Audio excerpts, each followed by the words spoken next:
Picked the wrong week to quit sniffing glue.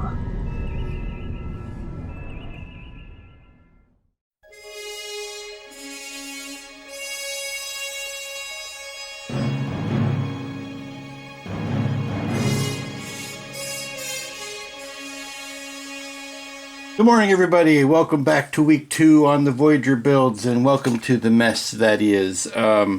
It's Tuesday, as has become the pattern lately. Monday is taken up with doing errands and catching up from the weekend and all that kind of stuff. So I did not get much of anything done yesterday other than some more computer work on making masks for areas such as the deflector dish and the lower sections here.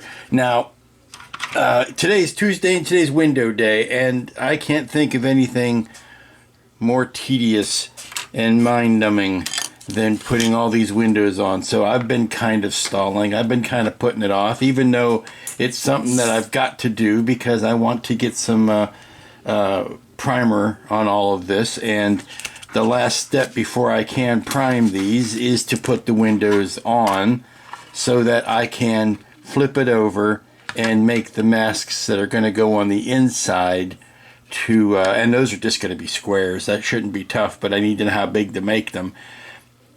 And that's going to allow me to, so you can see like the back sides of these dormers are going to be masked so that when you spray the primer inside, the area where the windows are going to be taken care of. So yeah, I'm putting it off. It's not going to be fun. It's one of the more tedious aspects of this build, but it's something that has to be handled. Here are all of the tiny, hundreds of tiny windows here. So in a vain attempt to stall it off one more little bit of time, I want to show you what came in the mail yesterday, and that is the finished circuit boards from Ralph. The first ones that I got were prototypes. He has refined them and finished them, and this is for his strobe slash nav board. And here you go. This one's been running for quite a while, just to make sure that there is no problem with the burn in here. And this is mocked up just to show, but I wanted to tell you that this is how big the circuit board is. This is the genius of the circuit board right there.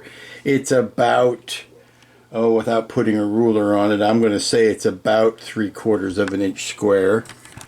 And got 4 wires coming out of it, 2 power, and then the 2 different circuits. Of course, you use the common positive for all of it. This is the grounding wire coming from the battery straight out to it. And then these two and the, pull this out. It's a very simple setup, but this is currently set on the refit reliant Voyager timing, which allows for the strobe and a blinking nav. Should you want to use a blinking nav, those would be the red and the greens. I've got a yellow on it now just because it was the first thing handy. You do need to supply your own lights. Now I am looking at his wiring diagram, and it says that on the strobes it will drive 4, but you can drive many more than that. On the navs, you can drive up to 200, he says, pre-resisted LEDs. He misspelled outputs there. UOT, but so even Ralph is not immune to the typo here and there. But here are the settings. If you want to do a classic Trek Enterprise, you use the first jumper. If you want to do D or E, you use the third jumper. The second jumper is for double flash if you want to do the JJ. I don't know why he didn't put those in order. Ralph, you may want to flip those so that your first setting, second setting, third setting, fourth setting, they kind of go in a row rather than first setting, third setting, second setting, fourth setting. That's a needless amount of, needlessly confusing. But I want to go ahead and show you what those different modes look like. Now, the important thing to remember is that you have to power it off before you change the setting. I can't just simply grab the jumper and move it to another one here. I have to turn everything off first. Let me get rid of this black because that glare from the overhead light is no good. But it is as, I'm going to try to do this with one hand because I'm holding the camera with the other. It is as simple as moving this jumper. No, I can't do it with one hand. Let me put the camera on the table.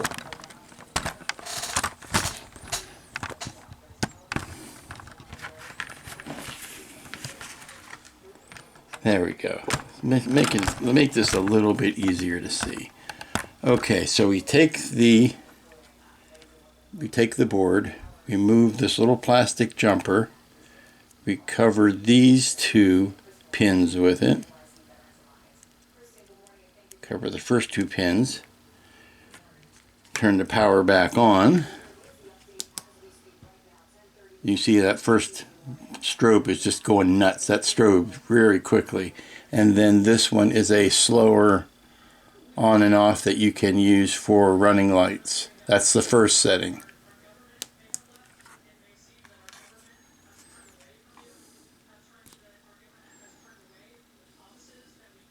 Second setting,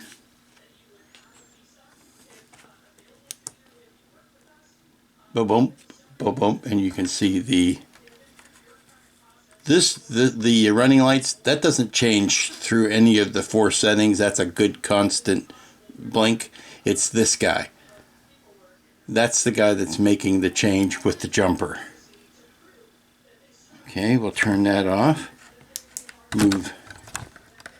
Move the jumper to the third setting, which will be the Enterprise D and the E.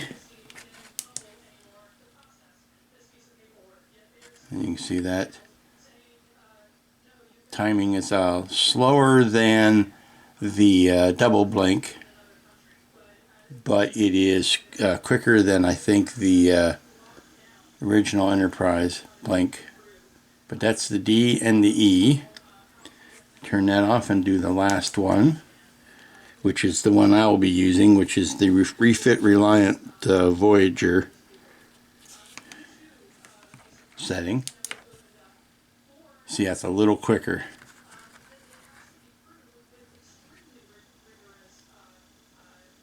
But that's the wonders of this one kit. You get all those different timings in the same, on the same circuit board.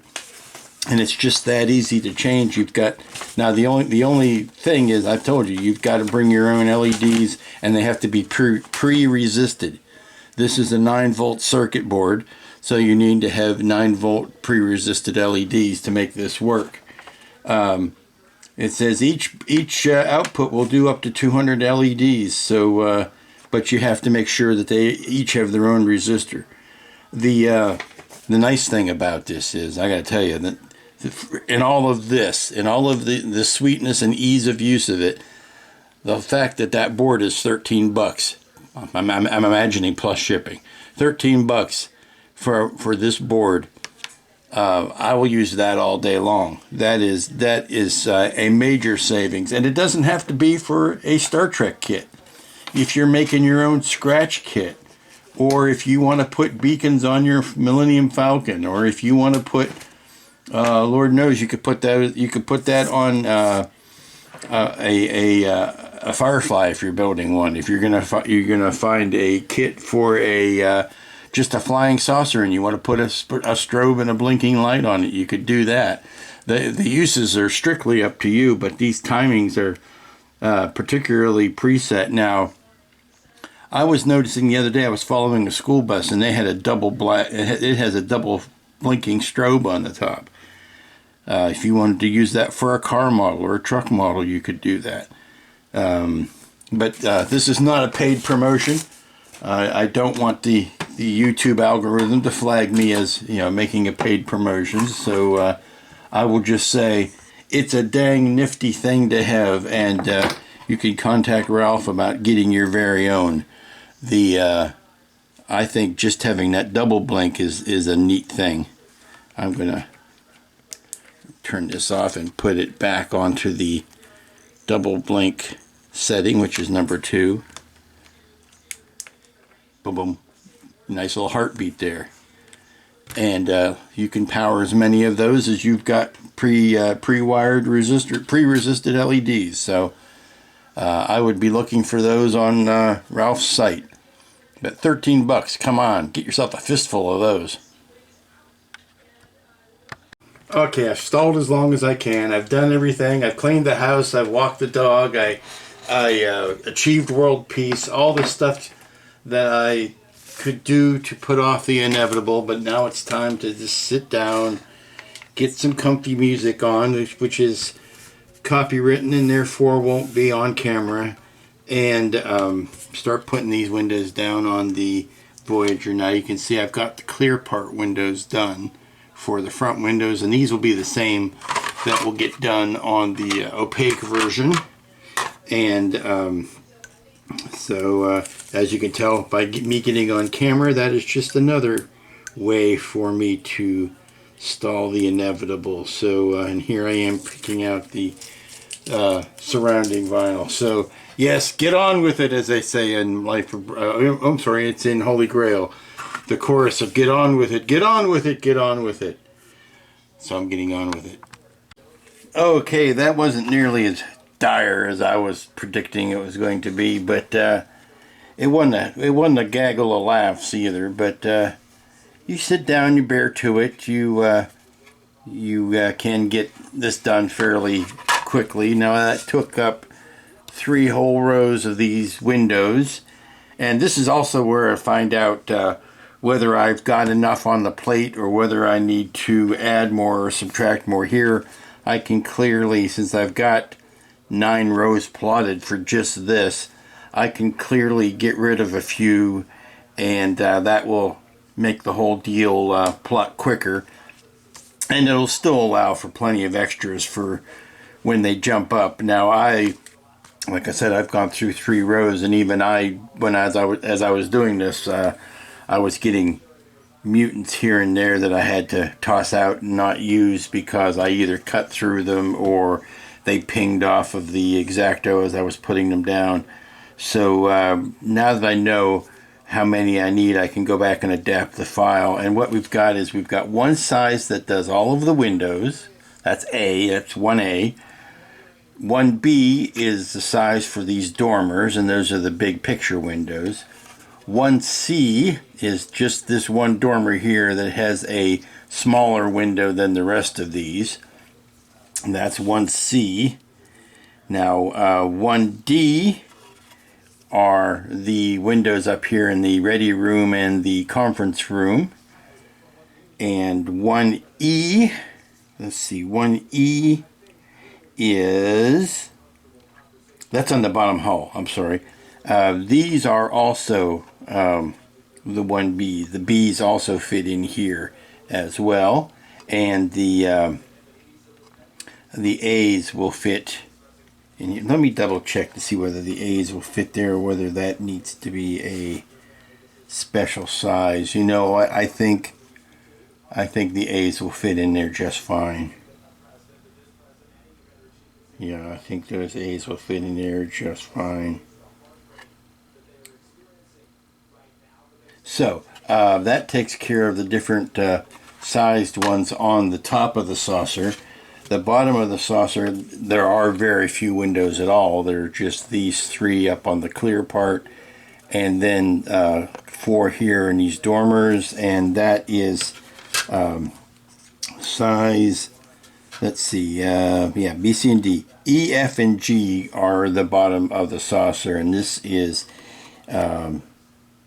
that is E are these long skinny ones here, F are those ones, and G's are those ones. So they're very small, they're very similar in size, but as long as you keep them straight, you shan't have any problems laying them down.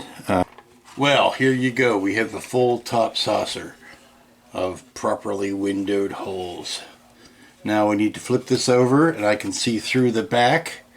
I'm just going to make a bunch of generic boxes here that we can lay down over the windows on the inside, and then this will be fully light blocked and ready for the primer coat. And the bottom, of course, very much easier. It just had those wee bit of windows there, so we can block those and then it'll be ready for primer. Let's see, the inside of the bottom of the nacelles are ready for primer. I need to make a mask for the Bassard collectors, and then those nacelles will be ready for primer. I'm still playing with these shapes here. These are not light blocking, they are only panel blocking, so I can go ahead and take these off. I have started on the windows, applying the windows to the secondary hull, and just like how the top windows are designated with 1A, 1B, 1C, 1D, and like that for the primary hull, the secondary hull has the rather inventively named 2A and 2B, but there are only 2 different sizes. No, I'll take it back, there are 4 different sizes of windows on the secondary hull. There are 2As, which are these tiny ones on the top side. 2Bs are these longer ones on the bottom. And then, of course, the dormers are 2C and 2D. There are 2 different size dormer windows. And that is, I actually started on those the other day, so that's why this is further along. And all I need to do is this side, and then we'll be ready to do the inside masking for those. Now, I have gone ahead and glued up these 3 pieces, these 2 halves, and the hanger bay. That it makes it more stable and more easy, gives you more grip space to work with. The bottom here has to be done. There are also tiny windows on the fantail, and I think the tiny fantail windows I can use leftovers from the top there to light those up. I just need to see which ones of those that they will be, and then I can include some extra copies. Okay, here are the 3 basic window formations for the top of the saucer. It's not really a saucer, I should stop calling it. It's a primary hull of the Voyager. And basically what I've done is I've put 3 of the windows together in groups of 2 and then groups of 1. And I've just drawn what I consider to be an oversized box around them, and I'll just cut these boxes as black shapes, and then you could put them on the inside of the hull. I need to do a similar shape for the inside dormers. I think something like that would work, and get all of these mapped out, and then cut a bunch of them, and we'll put them on from the inside. Okay, I admit this next bit is a bit of a cheat, but if you don't have a light table at your disposal, you can make one easy enough, or put your model in a window if you have to. I recommend, if you're going to make a light table, that you get tempered glass, or one of those storm window inserts, or insulated window inserts, because a piece of glass this big that is a single pane of glass will bow, it will break, it's more fragile the larger it gets. But this is my old drawing table, so the light part of it has been a built-in feature for years. So what I'm doing is I'm going through, now that I've got all the windows in, I am flipping it over and basically just blocking out each window from the other side using some of these pre-cut. I gotta turn the overhead light on. It's not going to be the friendliest of things. So I've got blocks cut out for groups of 1 window, groups of 2 windows, and groups of 3 windows, which is the way they're set up on the outside. And I'm putting it over the area, but I'm not being overly zealous that I am getting them exactly square. I just want to cover them up. And again, I'm making sure that I have enough of these plotted Sorry about the rattling, that's going to happen. But just going over them, and then this will be ready for the primer coats. I'm just going through and I'm putting blocking all of my groups of 3 first.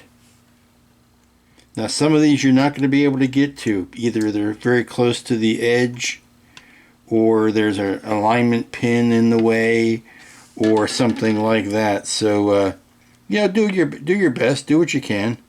This is not the showiest part of it, so it's not like you're working on the outside where everything is open for scrutiny. And these long ones are for the dormers. I'm just trying to center those over the 3 bigger window sections. And if I have to add to it, I can. I think I've got enough duplicate here.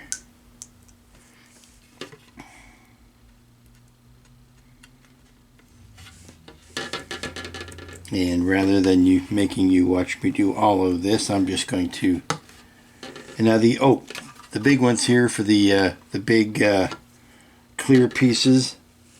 I've got some longer strips here that are just meant to cover that whole deal, and I may end up doubling some of those up. Yeah, I didn't cut these long enough, so I can double them up. That's no biggie there. That's why there's extra strips involved.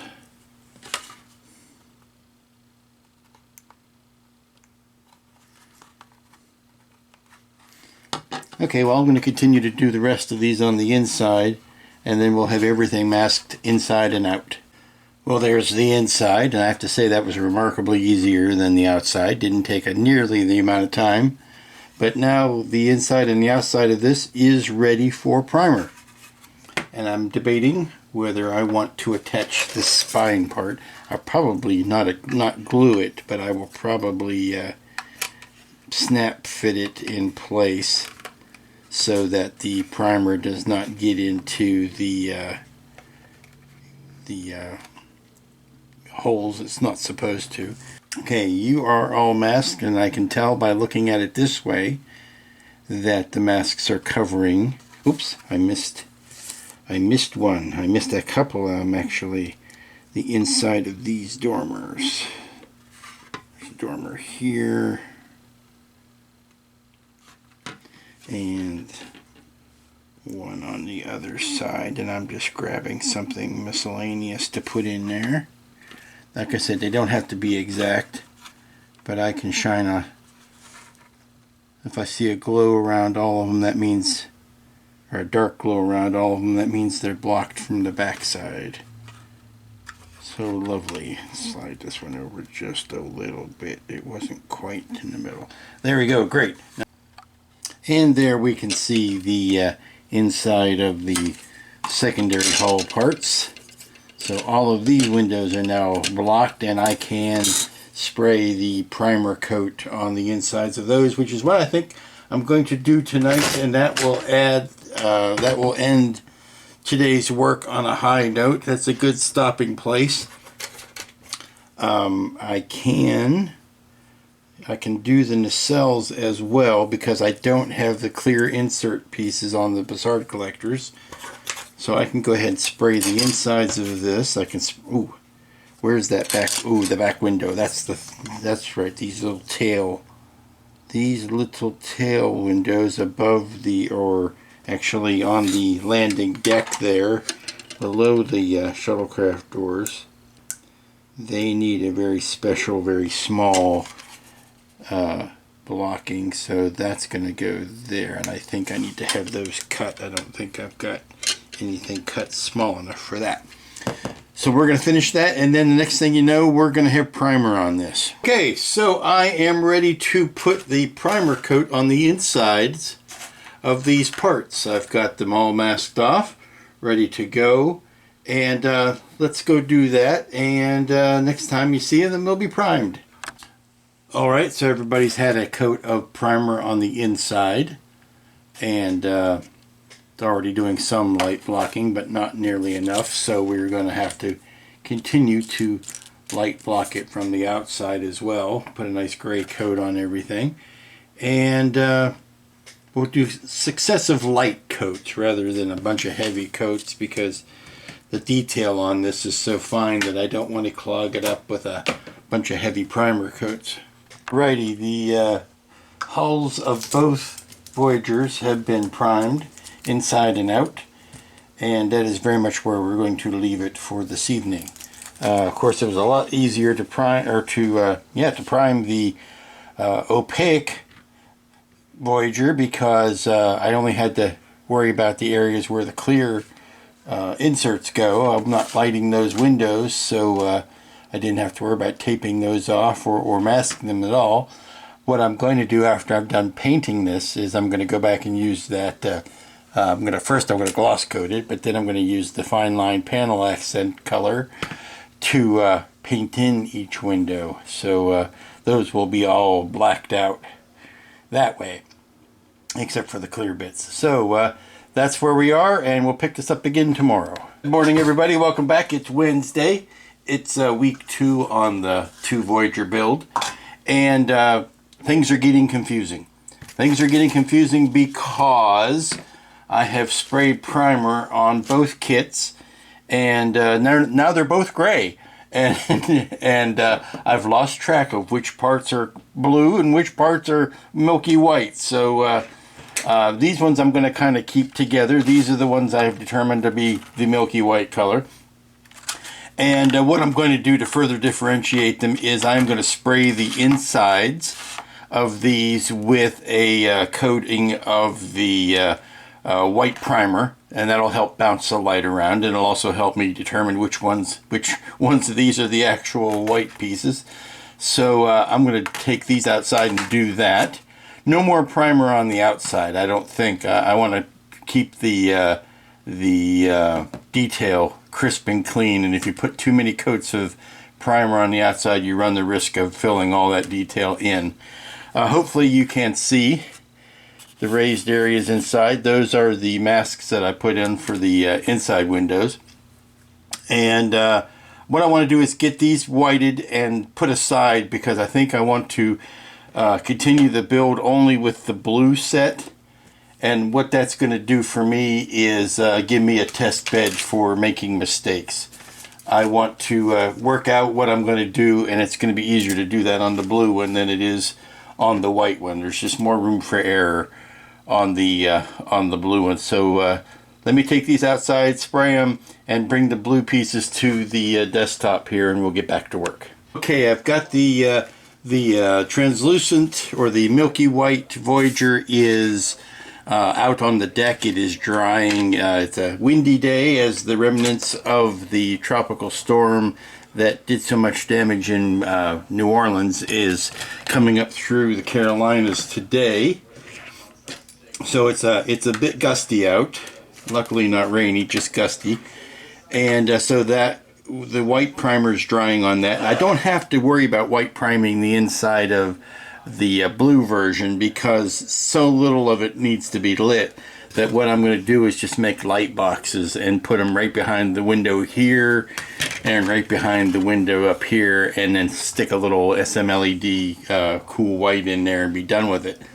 I do need to light the nacelles and the deflector dish, and I'm looking through my scraps of lighting strips here, and I do find that I've got some blue LED light strips, the double density stuff from Paul, that works so well, and I've got enough here for both nacelles. I figure if I use 2 segments each, that should be enough.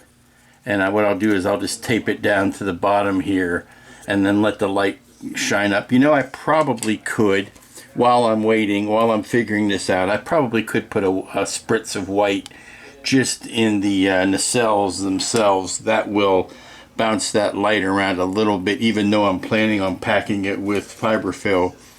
Now, you know what? I'm packing it with Fiberfill. That's going to carry the light. It's going to be white anyway. So we're not going to do that. That's just going to save us a step. But what I need to do now is see if I can find a single. Well, let's see. This is 2 segments here, and that's 3 segments. I could use that 1 inch. Use 1 inch of that and put it behind the deflector, and I think that will give me the blue lighting that I want for that. I don't think I want to try to bow this and get more and use more than 1 segment. I'm trying to see if I've got enough for both ships here, so whatever I do, I need to be able to do it twice. Now, there's also in the nacelle, there is an opportunity here. We need to put a red SMLED back in here for the impulse, and a red up here for the deflect, or for the Bassard collectors. And I think we can get away with doing those with red chip sized. Let me see. I've got red chip sized SMLEDs. I might want to go with a nano sized for this guy. No sense spending a chip size on that. Okay, I'm doing some test fitting, and I've run into something that kind of mystifies me here. This is meant to fit over the top of this, and it goes well around the sides, but right here, it's running into something, and it's keeping this from getting pushed all the way back, and I'm trying to figure out why that was done that way. I mean, even when you put the clear part in, it does it. It increases that resistance even a little bit more. So, don't know whether when it was designed they tried it with the clear piece in or not. But and I also found out that I need to back paint this deflector. I need the actual dish. I need to light block the back of it. When I do this, that doesn't quite block the light as well as it should. So what I'm going to do is hit the back of this with a dull coat, or just a flat clear coat, and that's going to diffuse that nicely without ruining the detail that you have up front here. But for some reason, when you go to fit that on, it goes nicely against the side here, but throws an ugliness down there, throws that gap into an ugliness. And I can push it back on both of the sides, but you still get that ugly right in the center. Now we can treat that ugly with a little bit of putty, but if we can do something to minimize that ugly before we even get started, then we should do that. Okay, I've discovered that if I pull the top part of this off and then try it, it will sit a lot more flush. The problem with that is, see, that's a whole lot better. The problem with that is now I have to try to push these in and get them to fit from that weird angle when I've got a whole lot of pins going here and the pins that go forward into the housing. So we're going to see if we can do that. Frankly, I'd like to work on it this way, because then I can run my lights and have my wiring all set up before I even put this down. But that would mean some weird cross action on these pins, plus the fact all of this has to have been joined to this to begin with. See, when I glued these down, I left enough give in this so that I can kind of fit them around. I can put in one side here. You can kind of pull that out and fit it around. But now having that set like that, trying to fit this into it is a different animal. It's so much easier if you can pull out the, well, watch I don't mess these pins up, because that would be a nastiness. Then the logical thing to do would be to put this like this and then push the front housing into it like that. So we're running the The only way around that would be to cut these forward pins off and then just set the whole thing in. Nope, you can't do it because of this notch. So this has to go this way, and then the deflector housing has to go on it from the front. But then you get that big gap. So we'll figure it out. I'm pondering the pivot on the engine. Yes, I've taken comments to heart that if I used ribbon cable in here that wasn't single-stranded magnet wire, then I would increase the life of that joint and I wouldn't have to worry about wire snapping.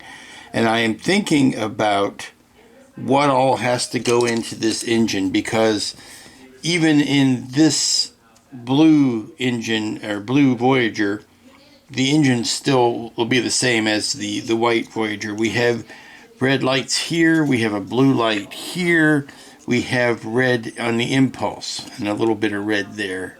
We'll have to see how much of that we can get by with just spill. I don't care if this doesn't light. I do want that to light. I'm hoping that there will be enough spill to allow for that. I have put the pin in the pylon here, and I've placed it in position. Boy, there's a lot of P's right there. Put the pin in the pylon and place it in position. Sometimes the alliteration just happens. And then when it's flattened out, I've marked out what you see. This is the line of how much of that joint you see. And when you pivot the pylon into position, to continue the theme, this is a new line that says this is how much I see of that joint when it's up at an angle. So, having those two extremes mapped out, and mapped out at the top as well, when this is closed over like that, I'm trusting all this is in camera, when this is closed over like this, how much of that joint do you see? And I drew a line there. So there is some margin for error here. I can nibble out a bit right in there that will allow me to run a wire. And I've seen good results of from people who have taken the whole pin here and basically cut it and made it two pieces, and it still hasn't lost any structural integrity, so to speak. So if I did that and basically looked at it like this, so if I'll cut this pin in half, I can still create it in the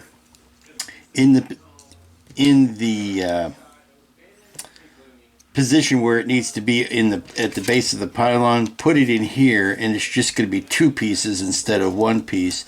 You will still be able, because this will be glued down this side, I will still be able to use it as the great bird intended.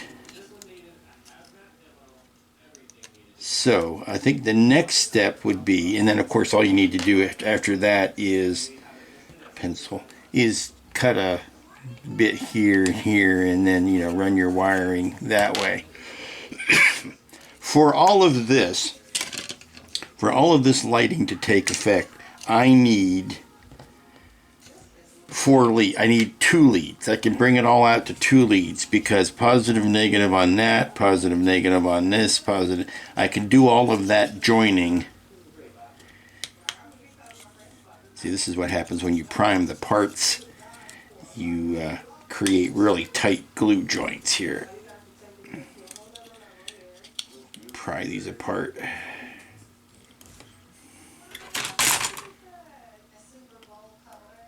Okay, pry these apart. Now, I've got this kind of room.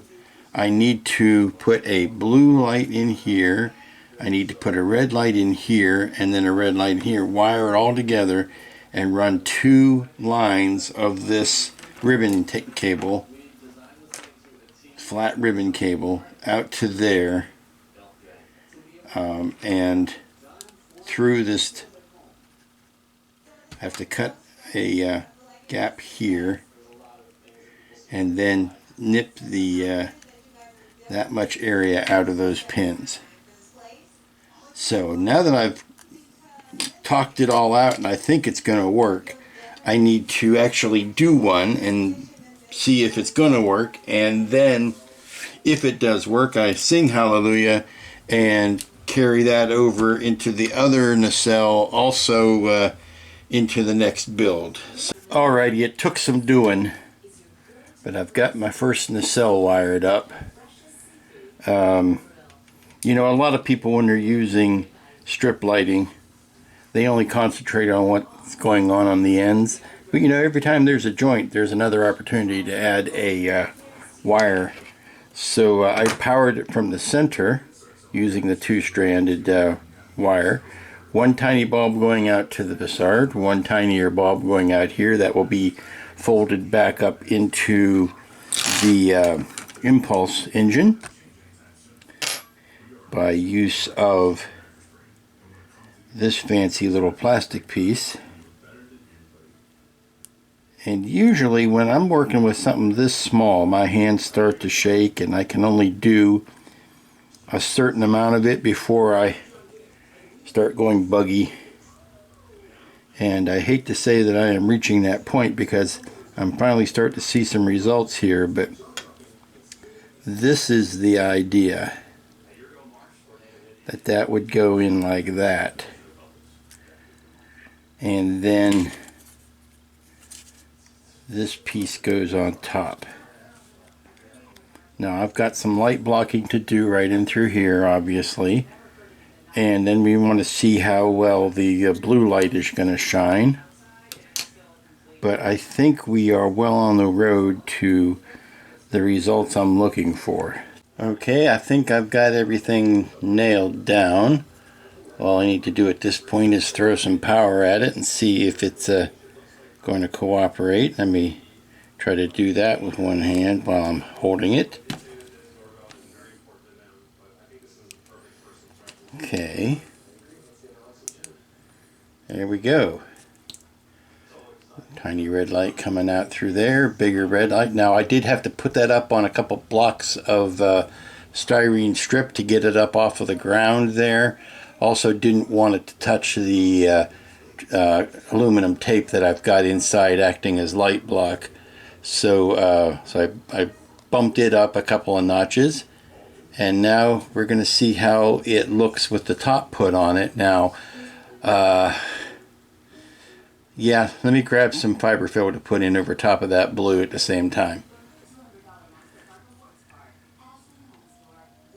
See, I think the blue needs to get pushed up a little bit farther forward. I'm wondering if I could add an additional. Of course, if it's additional, you're going to add it. Add a pico-sized blue LED there, just to reinforce that wider area. But everything else is doing what it's supposed to do on the package. Okay, I've added another bulb to the front. It was a nano-sized blue LED, and I like it so much I think I may just go ahead and carry that idea. It wasn't all that tough to do, but I might just carry that idea the rest of the way through the other nacelles, and that will give me the full spread there. But that's what it looks like from the inside. I still need to put the barricade up between the blue and the red light, and then pop the top on it and seal the seam around it.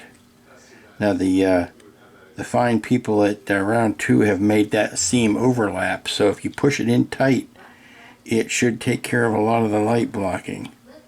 And I need to go back ahead and put the diffusing material back in over the top of these hot spots here, so that it doesn't look so much like a string of little LEDs. Let's see if I can back this up to where you can get it in camera there. There we go. It would help if I turned the viewfinder around so I can see what I'm doing. Now we take this, and I'm going to try to make sure I'm using something that's non-conductive. Use a bit of toothpick here to push this down.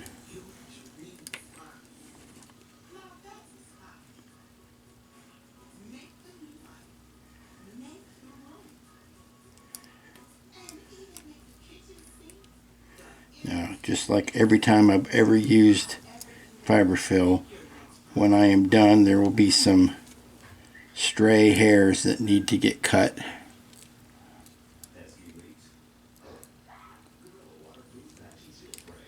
And I know it's just a question of where, because I put it aside so that I would not, there we go, it would not blow away. But I take this little wad, push it in there, oops, so you get the non-metal, only because this is a nano LED and it's got that metallic magnetic wire that I am trying to be careful not to short out against anything.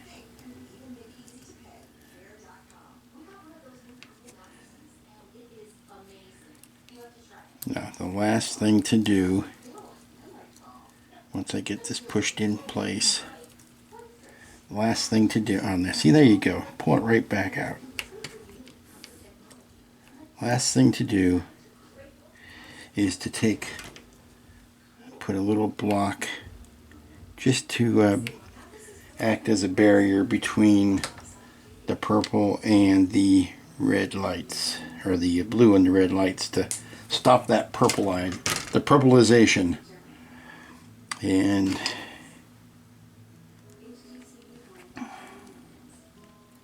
just put that nice wall in between. Now to do that I need to push the wiring down out of the way.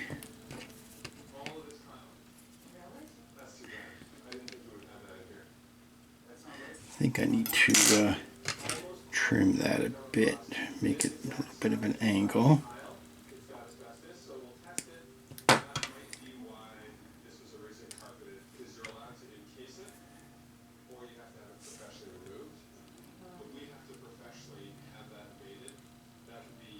Okay, let's see if that does it. If it doesn't do it, then I'm going to have to go taller.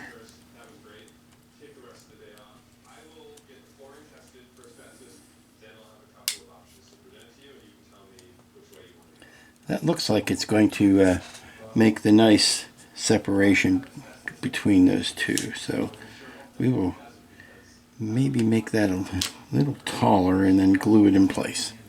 And what do you think? That's the first engine down. Now I did take some black tulip, smooshed it in and around the areas where the tape didn't quite meet, and I'm going to let that dry, of course. But I think we're ready to join the top and bottom halves of the engine nacelle together and kind of put them in a clamp and let that rest overnight. And then I'll just duplicate what I just did on the other nacelle and look at the clock on the wall and think that if I can do the other nacelle, that would be a good amount of work to get done today. Of course, a lot of this was brain work and figuring that out. Now it's just production. So let's get this put together, put it aside, and it's on the hinge. It is working like it needs to, and nothing is showing. That's the great part. And everything else that you see outside of here, light bleed wise, I can take care of with paint from the outside. Okay, the benefit of, like I said, of doing the brain work first is that the second one goes a lot quicker and a lot neater, because you know exactly what you're doing the second time around, one would hope, and you can avoid a lot of pitfalls that you had the first time around. So here we've got the the nano red going into the impulse deck. We've got it nicely attached to the back of the strip. I learned my lesson from the last time and attached the main power to the rear junction of these two, leaving the forward junction for the additional blue nano that's going to go up here. And last time I had to kind of jumble over a juncture there because I wasn't planning ahead when I thought of that the first time. So I have the last bit, which is the blue nano, and that has to attach right in there. So well, let me first light this up before I turn the camera off. Here we go, so you can see where everything is. There we go, and there we go, and hit the switch, and you can see how everything is working here. Not, like I said, a lot neater and cleaner when you know what you're doing. And I think that is a darn good place to end it for today. I've got both of the nacelles wired. I can see light leaks galore, but those can be all addressed with paint on the outside. But there you go. Nice and nice. I'm gonna go ahead and glue this part in because I really don't need to get into it again. Welcome back. Good morning. It's Thursday, and our work is continuing on the second Voyager. I'm sorry, on the first Voyager. I haven't started on the second one. On the first Voyager, and we're gonna get this buttoned up today. The only bits left to work on, given the fact that we had such blinding success with the nacelles yesterday, is the deflector dish, and then the light boxes that I'm going to use on the lighting here and on the top of the hull. And if you use light boxes like that, it helps because you automatically have created a chamber that has all of your lighting in it, and you don't have to light block the rest of the entire kit. Like I say, just put a little cap. You'll see that when I get to it. But I've decided the best way to handle the deflector issue is to go ahead and mount it on the bottom like this, using the pins that you can use. And the more you play with those pins, the more chance you have of breaking them. So be careful with that. So put it on this way, and then kind of slide the bottom when it comes in like that. So it's going to slide in and then try to hit all those pins and then get pushed down. Now we might have to sacrifice a couple of those deflector pins to make it work, but that's what we're going to have to do. I also took some of the silver tape and did the back of the deflector that way. You could use paint, but the silver tape is more effective in my estimation, so that when you shine the light around the back of the deflector, let me see if I've kind of got this mocked up. When you shine that light there, the deflector dish itself will block the center, and when you put that in like this, let's see, I don't want to push it all the way in because that itself can be troublesome to get back out. So let's put a bit of, this works so well off of camera, and as soon as there we go, as soon as I get it on camera, it just starts acting up. Okay, so we've got this and this, and then when you put the dish behind it, you get a nice glow around it, and that foil tape does very effective light blocking. But by putting this in first, I get all this area to create that light box with. And again, because I'm not doing windows on this kit, I have more area to play with for that.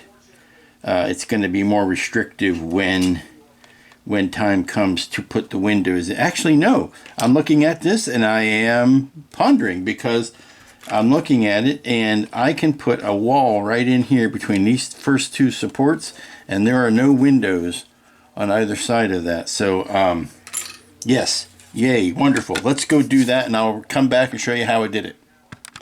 Okay, simple enough. We've got a back plate in here. We've got a single segment of the HD SM. Too many dang letters. The tiny LEDs on a strip. SM LEDs on a strip. And these are the high def version, the HD version. This is what I get from Paul at Paragraphics. They have more LEDs per inch. And 1 inch has 3 bulbs on it, where normally you have to put 2 inches to get 3 bulbs. So there you go. But nice little plate wired up. I'm going to put the deflector in front of it. I probably will pack the area between it with Fiberfill, because that is my way. But the next thing to do is to glue this front plate on, and then well, let me show you how it looks when it's all put together.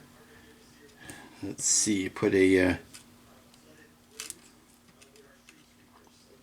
Yeah, I need to restrip that wire. No, there's wire there. So we do that. Ah.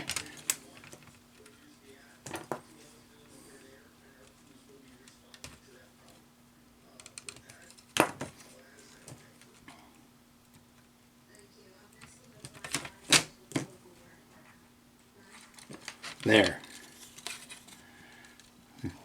Get a nice glow coming off of that. Put the dish in front of it, and it blocks the light around behind the dish itself, but lets it glow out around it. Now I've got a mask to keep this area clean while we're spraying the paint on it. I just don't have it on yet. But I'm going to go ahead and glue this front deflector piece down now, and we'll continue work from there. At this point, while that deflector dish is drying, do a little bit of cleanup here. The next thing to do will be to attach the nacelles to the secondary hull. Let that joint dry overnight. I went ahead and put this top plate down because even the instructions themselves say you should be able to push these pins in once this is all joined up. So that's been joined overnight. I've done some sanding and some cleaning up of that joint. So let's get the wire pushed in. Now the wire here has to make a rather sharp bend here. So as I'm pushing it in, I want to try to grab it from the inside with a curved hook kind of a deal. So let me find the curved hook. I'll be right back.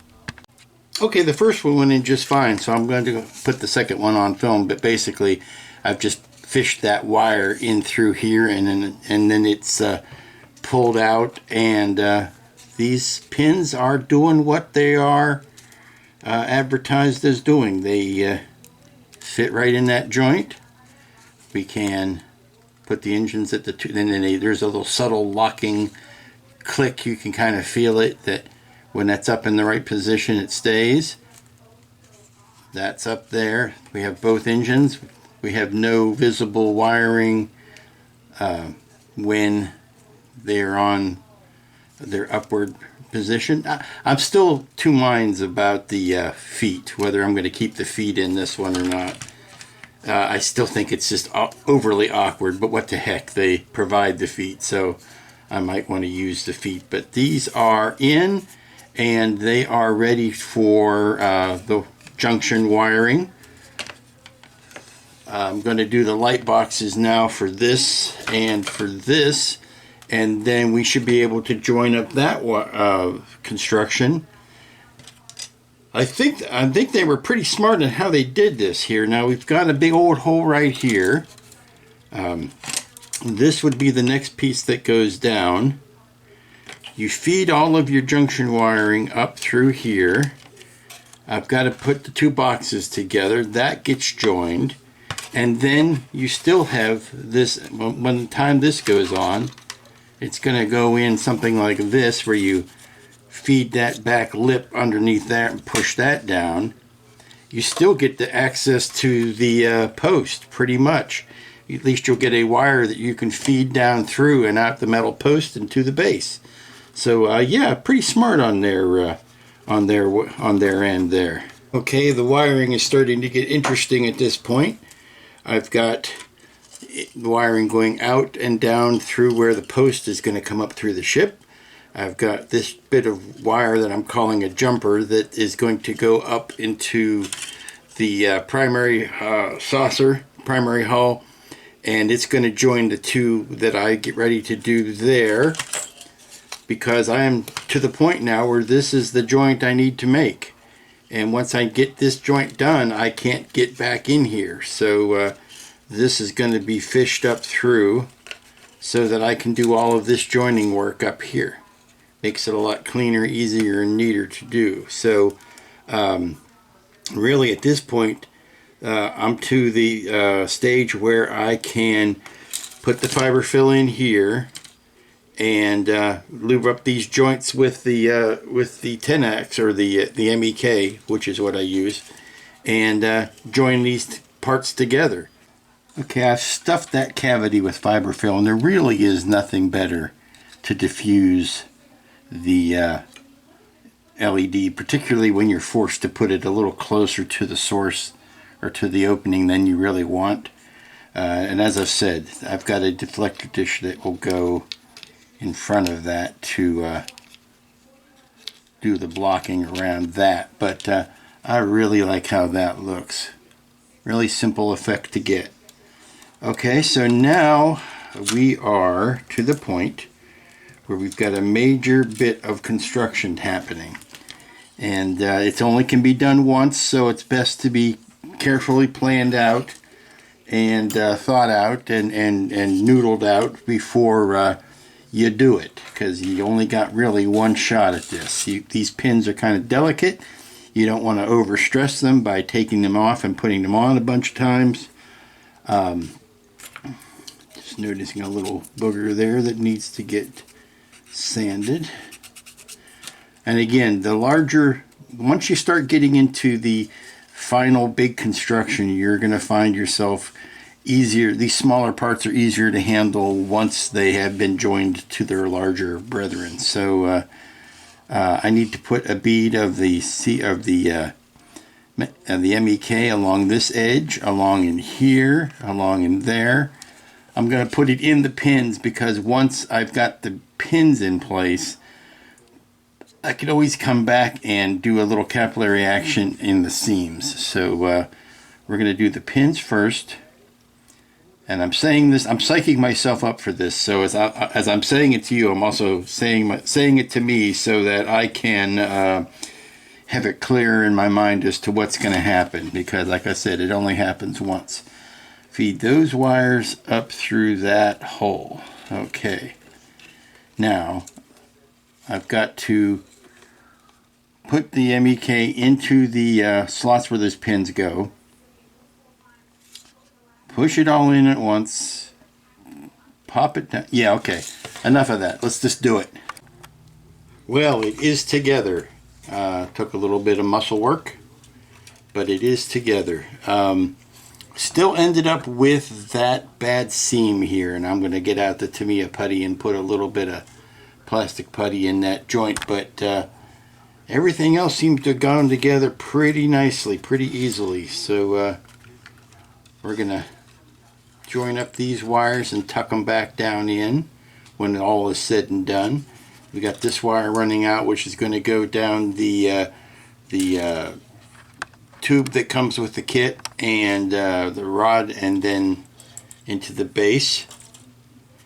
But you can really see where it needs to get another touch-up of the primer color, because I have been manhandling it and rubbing the paint off and all that kind of stuff. But we're going to do a quick bit of sealing in this joint here, and then I'm going to start working on the light boxes for the primary hull. Alrighty, we're ready for another chunk of construction. I've got the little boxes built in, and they are going to direct the LED lighting out the windows.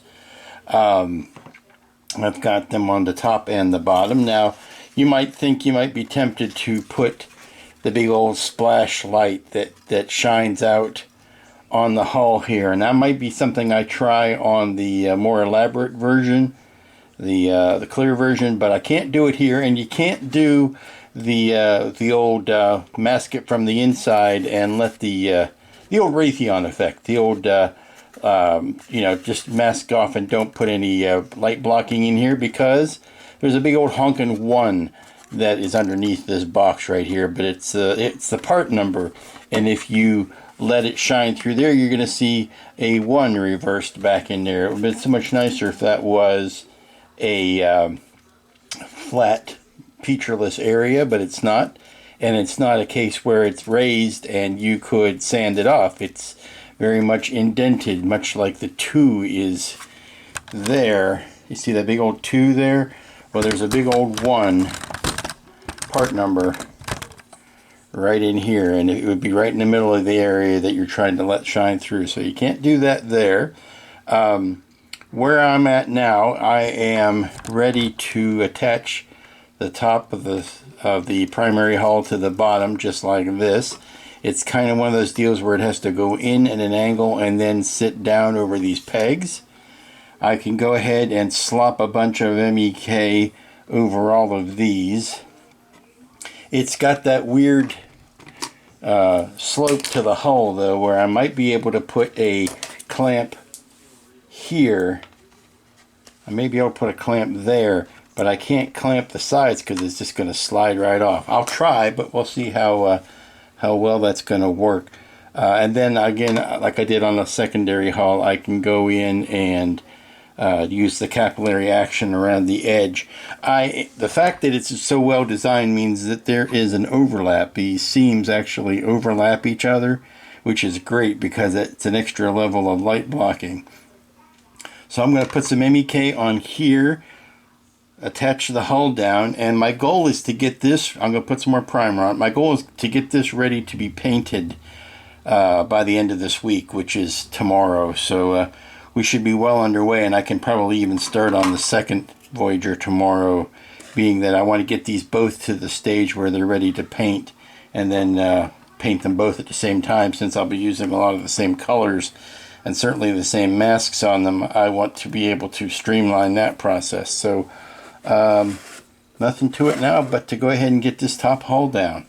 Okay, the good news is there are enough little surface details for the clamp to attach itself to, like the phaser strip or the dormers here, or these little raised nibblies there, that I can attach a clamp to and it will grip, which is great because I have nightmares of just it slipping off the edge because of the angle of the hull. So that's great. That's going to work just fine. We're going to let that dry for a bit, and then we'll take the clamps off and come back and see if there's any little gappies that need to get taken care of with the capillary action. But it looks pretty good. I do like the way they have engineered this to actually overlap. Oh, there's one. There's one I can see that needs to get squeezed together. But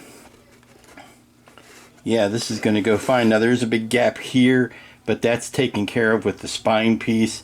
This I think we can do a little bit of putty to take care of. Okay, I've got the clamps on there and I'm just ready to solder up the last of those wires, but I've got everything plugged in and I'm checking the lights. The deflector looks wonderful. The under saucer windows look great. The top windows look great. The nacelles look wonderful.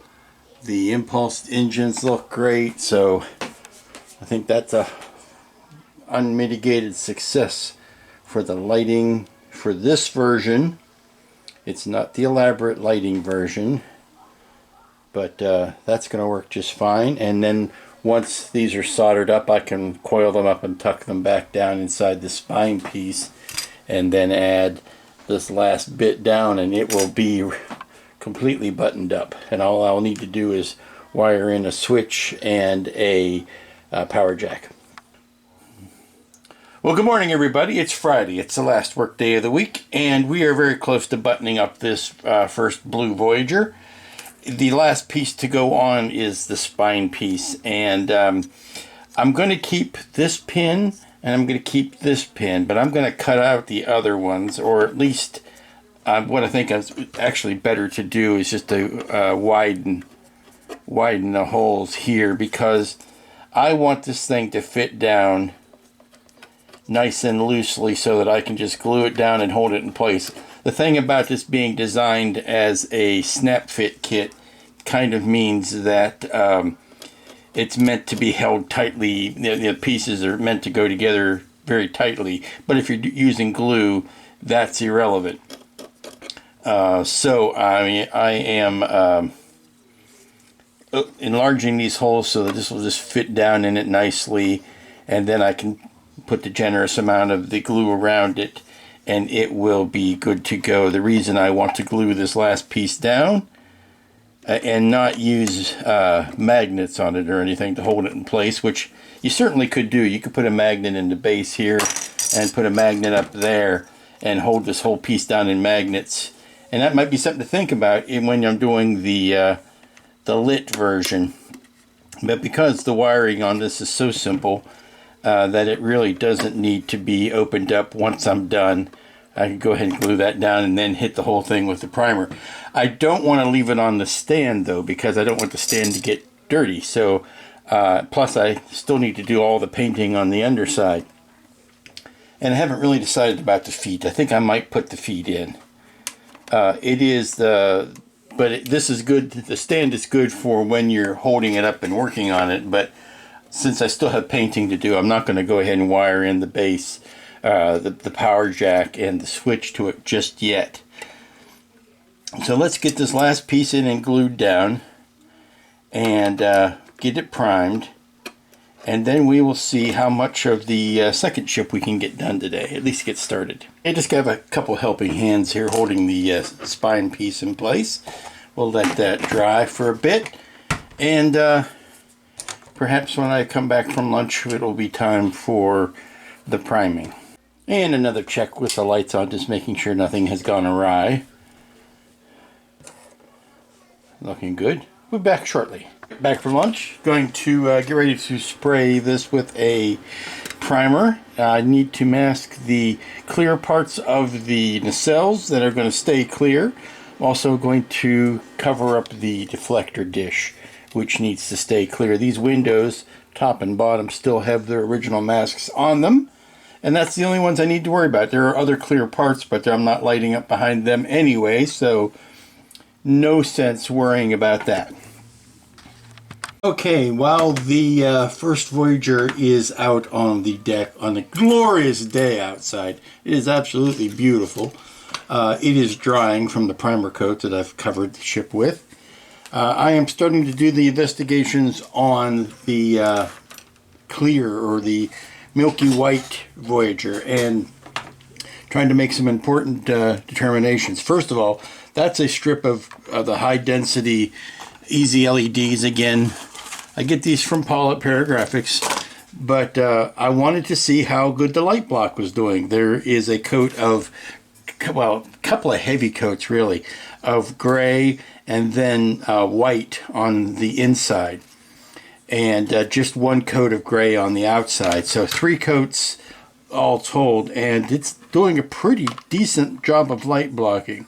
Now, what I want to do is start removing these inside light masks, the ones that I did just to unblock the area right where the windows are going to be, and I want to see what the effect of that is on the LEDs, that the LED strip. Now, I don't plan on putting near this many LEDs in here, so the light isn't going to be this strong. So I'm kind of picking out a an extreme addition or extreme example, and we can see the light coming out around these windows. Now I can show you that this could probably stand another light coat of gray on the top, particularly in these dormers, because I didn't hit it all that strongly, and I think I'm going to do that, but I'm not going to put any more light blocking on the inside. But just on your typical window, let me see how that looks. See, I take out a mask, took this mask out right here, and when I put, now I'm going to just for the sense of, oh yeah, that's nice. That's a nice little window there. How well you can see that. Let me zoom in on that. That's a nice little window right here. Now, I've not put any top coats on here, so it's even going to be more subdued than that, or more blocked than that. So I think that's going to be just fine. So I need to replace that window, and then I can go ahead and take the rest of these inside window masks off. Well, that took a bit of time, but I've got all of the interior masks removed, and when I put it down on the put the kit down on the strip lighting, you can see how the areas just around the windows are lit up. Now I still have the masks on the outside, so you're never gonna see a clear view of what I'm talking about, but you can see that the inside has been masked except for where the areas where the windows actually are. So that's great. I've got that done on all of the sections of the kit. And there's a secondary hole. You can see the masks are off in there. And likewise on this part. So let's get this bright thing out of the way. It's killing the camera. There you go. Things that I've learned from doing the other ship is particularly in how things need to go together. The only difference in this kit or this back end from the back end of the other one is I'm going to try to put a light back here to light up these rear windows. So I need to insulate an area and put a nano cool white right in there. I don't know how well that's going to spread to these strobes. As much as I'd love to put the strobes in this kit, it'd be very tough to do because you'd have to make a fiber optic that would make a 90-degree bend here. That's never worked for me. I know there are various ways to do it, but I've never been able to do it successfully. So I don't know whether I will be putting any strobes in this or not. I may have to settle for just windows and nacelles. Also, I can, if I'm not going to try to put any sort of strobe or nav light back here in the nacelles, I can go ahead and make them up like I did the nacelles on the other kit with the red and blue lights in here. Looking at the clock, no, I don't have time to start into that today, so that'll be on the next week. But I can do the channeling. I can go ahead and get those carved out where where the wiring needs to go. Go ahead and do that today. I just won't be able to get a bunch of the wiring itself done. And again, I'm going to open up one of these big windows here just to see. Let's see, I need to get let's see, that's a window right here that is pretty well isolated. One coat from the outside, or the coat of the paint on the outside, will really block the light on that. So let me go ahead and put those masks back in place. And that is a 2, yeah, it's a 2D.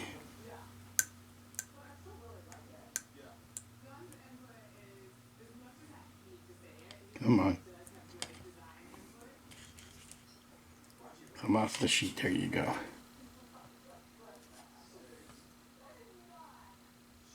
There you go. Back in place. Let's kill these. Ugh. Yeah, you don't want to stare at that too long.